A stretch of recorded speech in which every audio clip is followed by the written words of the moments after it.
And the diligent spaniels continue their war against drugs. Stop there. You got drugs on your top? Stuff in your pocket. Okay, no problem.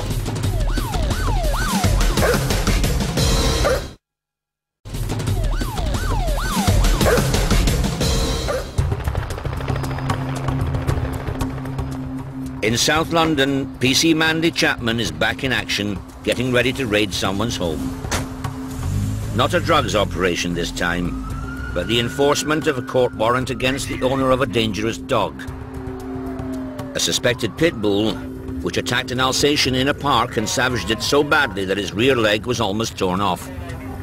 Its owner had to be treated for shock. Pit bulls are not only ferocious, they're often trained fighters and will attack anything that moves. The 1991 Dangerous Dogs Act outlawed pit bulls. You can't have them on the street without special permission from the police. It's also against the law to breed or sell them. They are very aggressive dogs. Everyone says, oh, mine's lovely. An alligator, you get a little baby alligator, it's ever so lovely for ages, till the day it decides to eat you. They just bite and just latch on. And that's the level of dog we're dealing with. It's very, very dangerous. So dangerous that Carly will have to sit this one out. We don't use our dogs to deal with other dogs. It's not as if we sort of, our dog's bigger than your dog sort of thing. And we use our expertise in knowledge to seize dogs. PC Chapman has come prepared. A blast from a fire extinguisher often works wonders on even the most vicious dog.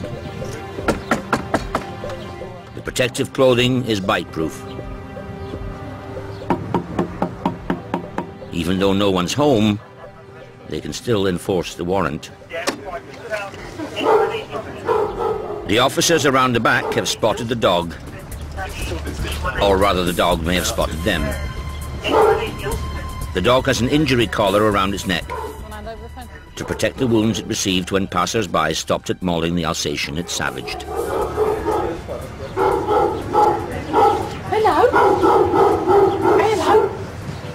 It's confirmation that this is the dog they're looking for, and the warrant gives them the right to enter the house to seize it. While Carly remains stuck in the back of the van. Elsewhere, another police dog is stretching his legs before he has to go back on duty. Nelson.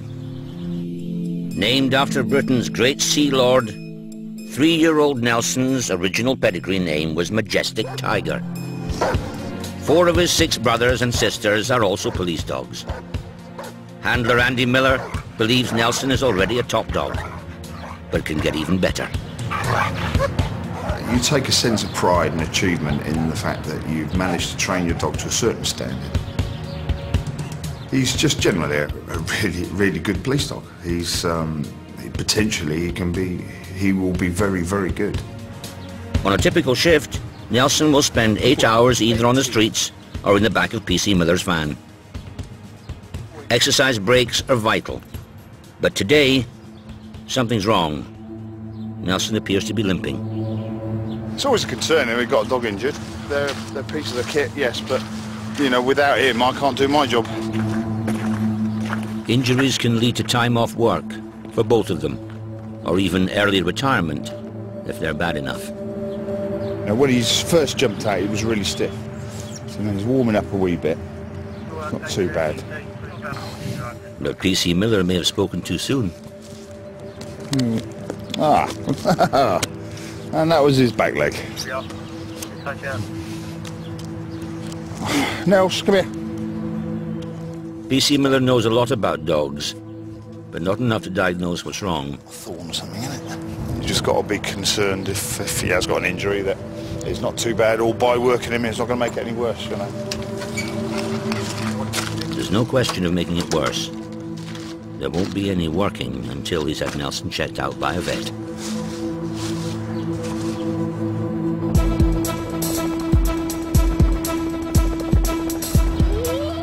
In South London, Carly's unlikely to pick up an injury in the back of the dog van, but PC Chapman might. Yeah. The dangerous dog she has a warrant for is getting agitated. This is the dog we've come to seize. You can see it's still being treated for its injuries, all the stitches at the side of its face and everything. Whoever lives in the house either doesn't fear burglars or has lost the key. First thing out is that that cage is in the way when we open this door. Inside the cage that's in the way is another dog, a puppy, tethered to the side. He or she might be a pit bull too. I suggested that we use the cage that was there as a barrier, just to push the dog into a smaller area, so that then we could just calm things down again, let the dog settle, and then put the catcher on it and lead the dog out. All right, fella. Dogs like this can't be put on a lead. A special pole with a noose is the only way. Oh, good chat. No, just slightly. Oh yeah, you got him nicely. You happy with one or two? We'll try one. When you do try to hook the dog, you've got one good chance, because if you miss, there's a good chance it's going to hurt, and it's going to hurt you.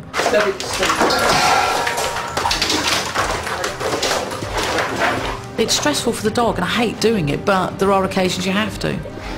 Good puppy dog. Yeah, good dog. Good dog. Yay! Good lad. Shh. Good lad. Good lad. Settle down. It'll be examined properly to see if it's a pit bull type.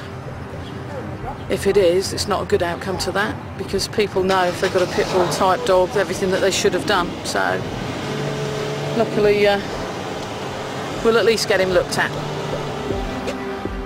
It may not be a good outcome for the puppy either.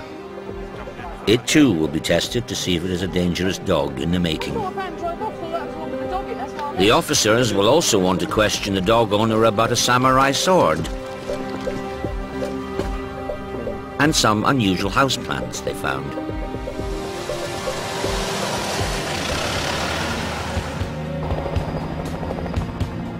Meanwhile, Nelson and PC Miller are on their way to the vets. For both, it's a worrying time. They're about to start a series of night duties. Three-legged dogs aren't much use in the police force. It's just obviously, he's working at the moment. He's got 2 night duties coming up. He's likely to be quite busy, so I just want to make sure he's okay to work.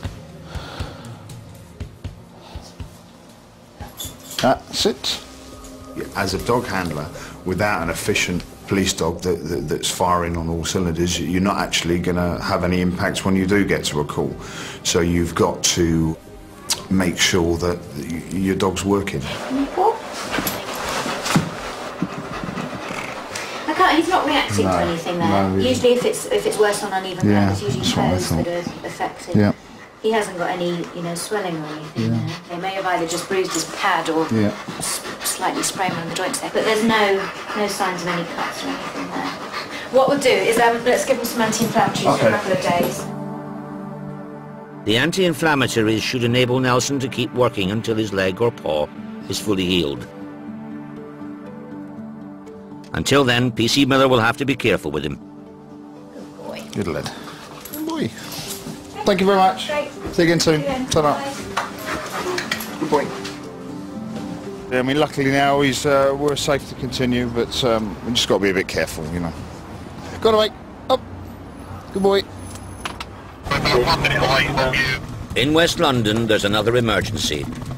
Not a stabbing or a drugs raid this time, but car crime. A wanted man is on the run in a stolen car.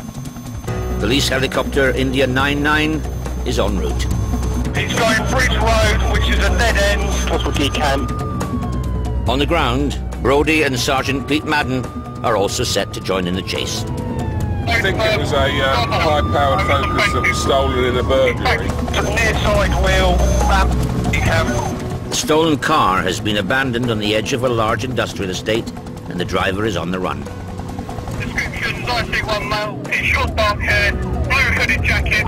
Teddy from Echo Zero, I'm here. Suspects last seen heading through the car park. You see them going across some corrugated roofing. They've gone directly on the car park. India 99, it's your right-hand side. It looks like the driver has already been caught, but not yet subdued.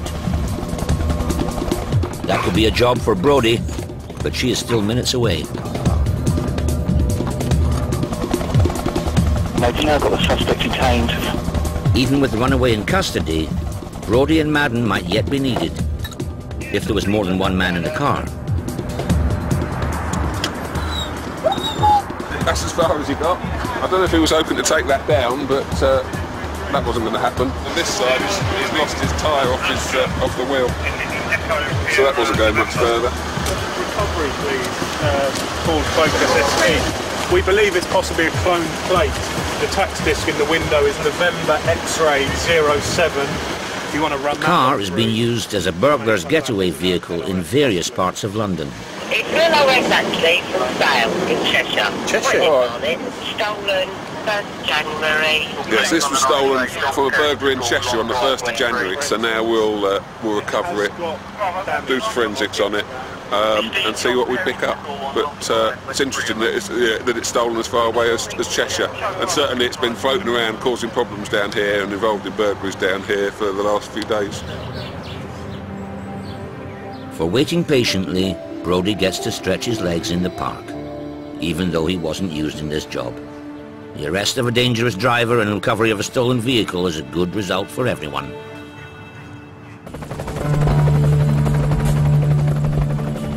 In central London, another dog team is looking for a good result.